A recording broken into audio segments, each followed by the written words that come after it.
नरकटियागंज के धूमनगर चौक स्थित एक होटल में केंद्रीय कोयला एवं खनन राज्य मंत्री सतीश चंद्र दुबे की उपस्थिति में पार्टी के सक्रिय सदस्यता सम्मेलन का आयोजन किया गया, जिसमें पार्टी के जिला स्तर से लेकर मंडल स्तर तक के सैकड़ों कार्यकर्ता भाग लिए। इस दौरान मंत्री के साथ सभी कार्यकर्ताओं को अंग वस्त्र से सम्मानित किया गया। वही सम्मेलन को संबोधित करते हुए मंत्री ने वक्फ बोर्ड कानून को लेकर विपक्ष का जमकर निशाना साधा और कहा कि बिहार के युवा नेता राम मंदिर के जमीन पर अस्पताल और स्कूल बनवाने की बात कर रहे थे।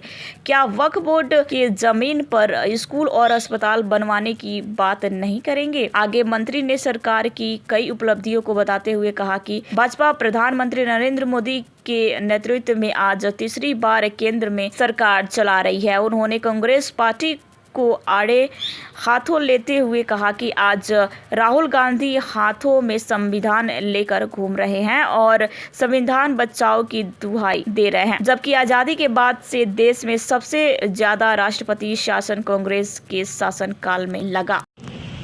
कि हम हमेशा वक्फ बोर्ड के विरोध में, भारत सरकार के विरोध में रहेंगे और मुस्लिमों के हित कर बात करते रहेंगे। उन्होंने कभी नहीं कहा कि हम युवा की बात करेंगे। उन्होंने ये नहीं कहा कि हम हिंदू युवा की भी बात करेंगे। उन्होंने केवल कहा कि वक्फ बोर्ड की जो संशोधन हुआ है इसके विरोध में हम बोलेंगे। आखिर क्यों है? क्या कारण हो सकता है? आपने उस समय कहा था जब मंदिर बन रहा था कि मंदिर के जमीन पे हॉस्पिटल बन जाना चाहिए। क्या बोले थे जी? क्या बोले थे भैया? कि हॉस्पिटल बन जाना चाहिए, पाठशाला स्कूल बन जाना चाहिए। और वक्फ बोर्ड के जमीन पर क्या बनना चाहिए?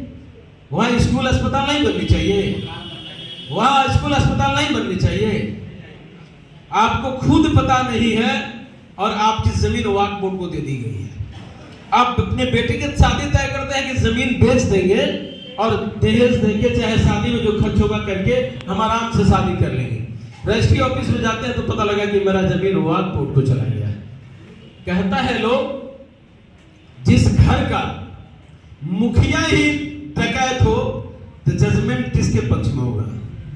किसके पक्ष में होगा? कोर्ट उन्हीं का होगा, वकील उन्हीं का होगा, अपील उसी कोर्ट में करना है। जजमेंट आपको कभी मिलेगा? अगर उसमें संशोधन करके अगर तब्दील किया गया है, कलेक्टर को कलेक्टर से ऊपर के पदाधिकारी को मालिक बनाया गया है, उसमें नियम रख दिया गया है कि आप अकेले दानदाता नहीं हो सकते हैं।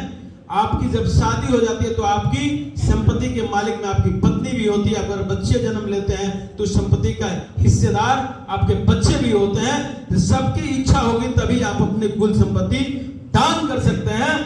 देश की आर्थिक व्यवस्था विश्व में 5वां स्थान पर लाने का काम अगर कोई किया है तो आदरणीय मोदी जी ने किया है। और लक्ष्य भी उन्होंने किया है कि 2029 में भारत का अर्थव्यवस्था तीसरा नंबर पर रहेगा। कि जनता, अगर आदरणीय मोदी जी अपने विरोधी को कहें कि तुमको तुम्हारे घर में घुस के मारेंगे तो उसको भरोसा हो जाता है कि नहीं हमको घुस के मारेगा। लगता है कि नहीं लगता है? अगर मोदी जी कह दें कि हम ये काम करेंगे तो जनता उन पर पूरा भरोसा करती है। इसका प्रत्यक्ष प्रमाण दिल्ली का चुनाव है। हम तो दिल्ली का चुनाव से लेकर हैं, तमाम लोग बहुत करीब से देखा है।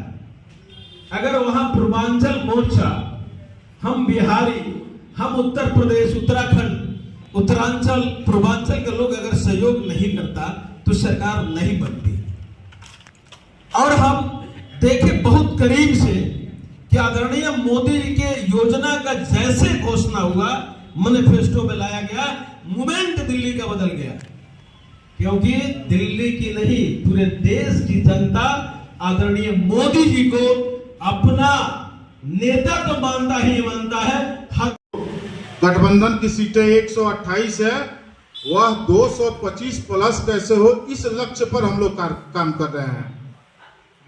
तो हमारा जो 8 सीट इस संगठन पश्चिम चंपारण जिले में जो 8 सीटें हैं वो 8 तो 8, हमको इस बार 9 का 9 लेना होगा, तभी जाकर के हम जो 225 का आंकड़ा जो राष्ट्रीय नेतृत्व ने हम सभी को दिया है उसको हम सभी पूरा कर सकते हैं।